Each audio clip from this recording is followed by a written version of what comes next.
कशाला इतक्या लवकर? नंतर ती काय आता तिची तब्येत बरी नाही, ती आराम करते, करू दे ना. मग तुम्ही घ्या, त्यांच्या वतीने तुम्ही घ्या ना. घेतो ना.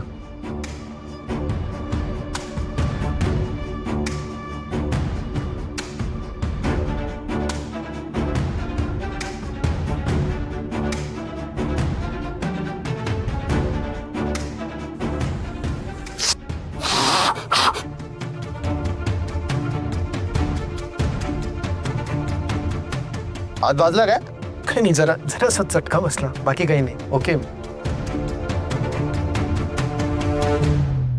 अब शिवा ऐक ना, ते पाहुणे कोण आहेत? म्हणजे मी आधी त्यांना बघितलं नाही आहे. तुझे नातेवाईक आहेत का?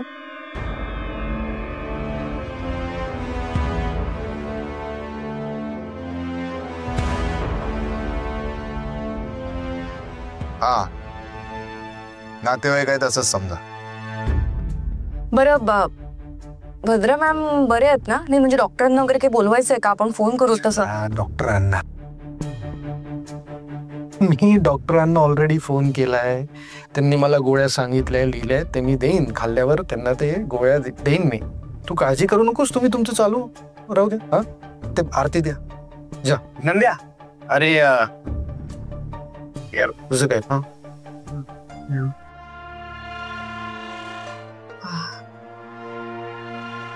काका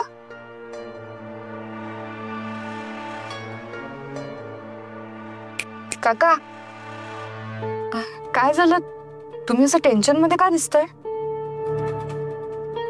शक्ती, जरा बोलायचंय तुझ्याशी. हा बोला ना, काय झालं? इथे नको, म्हणजे सगळ्यांच्या समोर नको.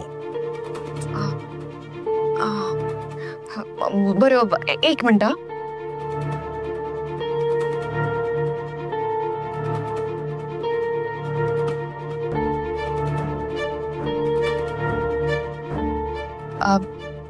चला तुम्ही.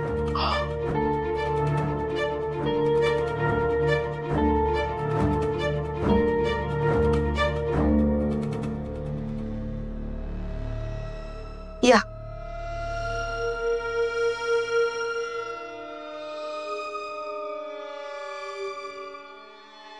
बोला काका, काय बोलायचं होतं तुम्हाला?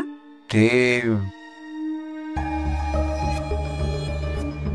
काका, तुमच्या मनात जे काही असेल ना, ते अगदी मन मोकळेपणाने बोला माझ्याशी.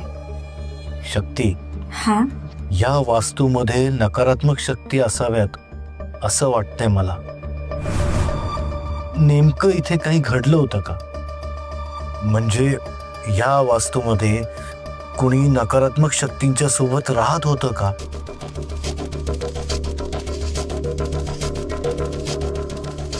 हो काका, या घरातल्या कोपऱ्यामध्ये मायावी शक्तीचा वास आहे. या घराला उद्ध्वस्त केलाय त्या मायावी शक्तींनी. माझ्या कुटुंबाला माझ्यापासून दूर नेलं त्या मायावी शक्तींनी. आणि या मायावी शक्तीचं ग्रहण ज्याने या घराला लावलंय ना, त्या राक्षसाचं नाव आहे चेटकोबा.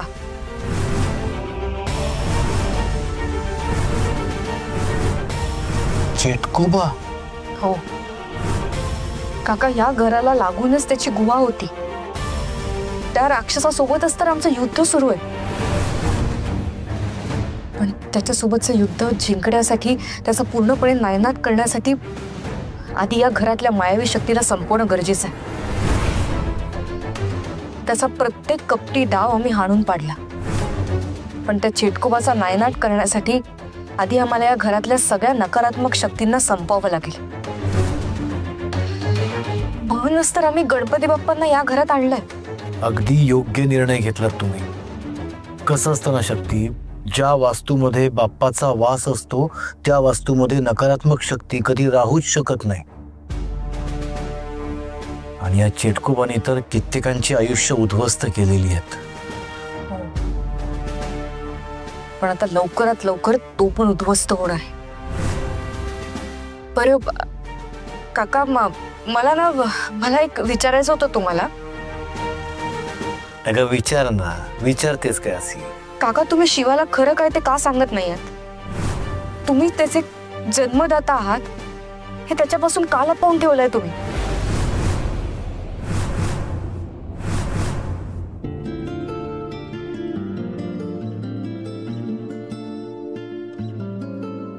ताई, समईतलं तेल संपलंय. हो ना. मी शिवाला सांगतो. हा. शिवा, काय रे दादा?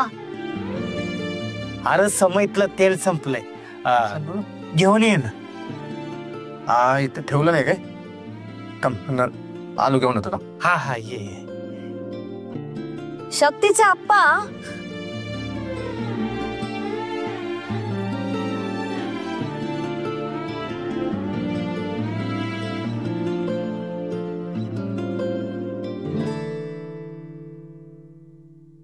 काका. नाही नाही, शिवाला यातलं काहीही कळता कामा नाहीये. हे बघ, जे जसं चाललंय तसंच चालू दे. पण का काका, यामागे काय कारण आहे? शिवाला खरं काय ते का कळू देत नाही आहात तुम्ही? तुम्हीच त्याचे वडील आहात, त्याला कळायला हवं ना. शक्ती, मला कारण विचारू नकोस. मी तुला काहीही सांगू शकणार नाही. अहो तू मला काही विचारूही नकोस. हा विषय थांबव इथेच. शिवा माझा मुलगा आहे हे सत्य कुठल्याही परिस्थितीत शिवाला समजता कामा नाहीये.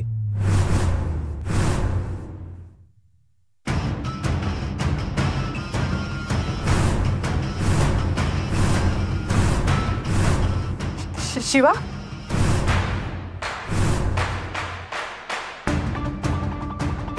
शिवा,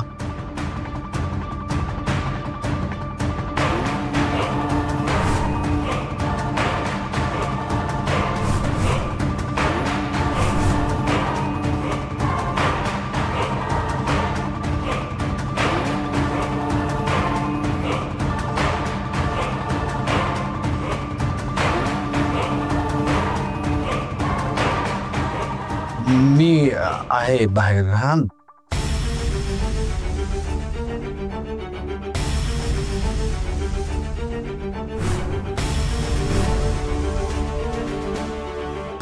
काय बोलत होते ते?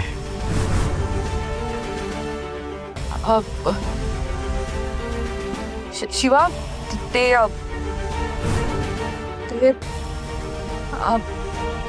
मी सांगते तुला सगळं. आपण बोलूयात. हा, शांतपणे बोलूयात आपण.